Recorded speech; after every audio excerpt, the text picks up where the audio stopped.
আসসালামু আলাইকুম। সবাই কেমন আছেন? আশা করি সবাই অনেক অনেক ভালো আছেন। আজকে আমি তৈরি করে দেখাবো খাসির কষা মাংস। ঘরোয়া কিছু মশলায় এইভাবে খাসির মাংস রান্না করলে কোনো রকম কিন্তু গন্ধ করে না। এখন কথা না বাড়িয়ে দেখে নেই আমি কিভাবে এই খাসির মাংস তৈরি করলাম। খাসির মাংস রান্না করার জন্য প্রথমে আমি 1.5 কেজি পরিমাণ খাসির মাংস নিয়ে নিছি। আর এখানে হাড়, তেল, চর্বি সবকিছুই আছে। মাংসগুলোকে আমি আগে থেকে ধুয়ে নিছি। এখন এই মাংসটাকে আমি রান্না করতে চলে যাব। এই জন্য একটা ফ্রাই প্যানে দিয়ে দিলাম কিছুটা পরিমাণ পেঁয়াজ, গোটা গরম মশলা আর পরিমাণ মতো তেল। এখন এই মশলাগুলো কিছুক্ষণ ভেজে নেব। পেঁয়াজ আর গোটা গরম মশলাটা যখন কিছুটা ভাজা হয়ে যাবে ওই পর্যায়ে এসে এখানে দিয়ে দিব আদা আর রসুন বাটা। এখানে আমি 3 চামচ পরিমাণ আদা রসুন বাটা দিয়ে দিলাম। এখন এই আদা রসুনটাকে খুব ভালোভাবে ভেজে নেব পেঁয়াজের সাথে।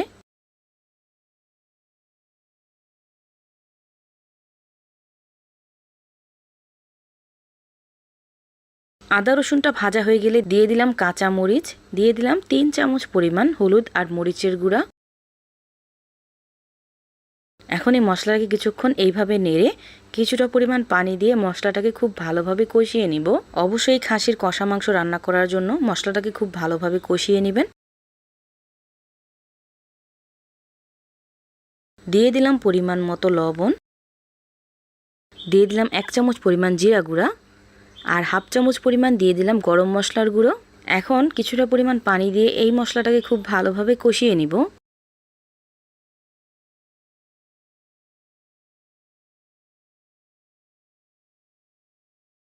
মশলাটা যখন খুব ভালোভাবে কষানো হয়ে যাবে ওই পর্যায়ে এসে মাংসটা এইভাবে দিয়ে এখন এই মাংসটাকে খুব ভালোভাবে মশলার সাথে মিশিয়ে নিব।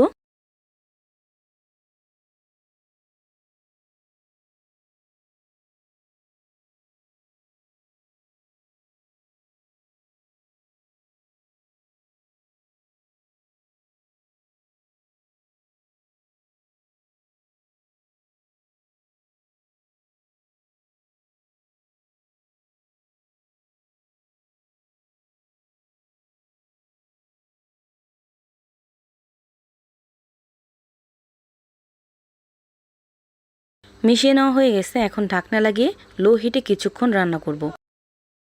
এখানে কিন্তু কোনো রকম পানি ব্যবহার করা লাগবে না।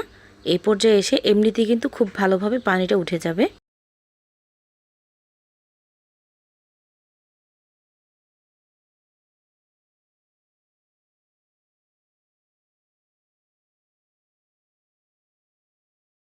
এভাবে আমি 10 মিনিটের মতো চুলার আঁচটা কমিয়ে এই মাংসটাকে খুব ভালোভাবে কষিয়ে নিছি। এখন এখানে দিয়ে দিব কিছুটা পরিমাণ আলু। এই মাংসটা যত বেশি কষানো হবে ততই কিন্তু মাংসের টেস্ট ভালো আসবে আর কোনো রকম গন্ধ আসবে না। দেখতেই পাচ্ছেন খুব ভালোভাবে কষানো হয়ে গেছে। এখন পর্যাপ্ত পরিমাণ পানি দিয়ে মাংসটাকে খুব ভালোভাবে রান্না করে নেব।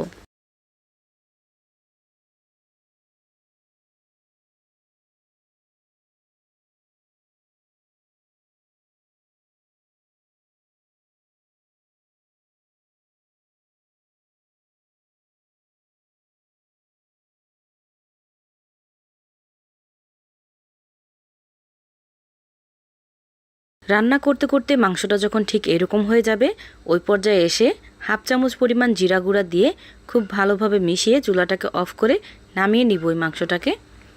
দেখতেই পাচ্ছেন কত বেশি লোভনীয় হয়েছে, মাশাল্লাহ। একদম ঘরোয়া মশলায় অনেক বেশি মজাদার করে এই খাসির মাংসটা তৈরি করে নিতে পারবেন। অনেক বেশি মজাদার হয়, আপনারা বাসায় তৈরি করলে বুঝতে পারবেন। ভিডিওটা আপনাদের কাছে কেমন লাগছে অবশ্যই কমেন্ট করে জানাবেন। সবাই ভালো থাকবেন, সুস্থ থাকবেন। আল্লাহ হাফেজ।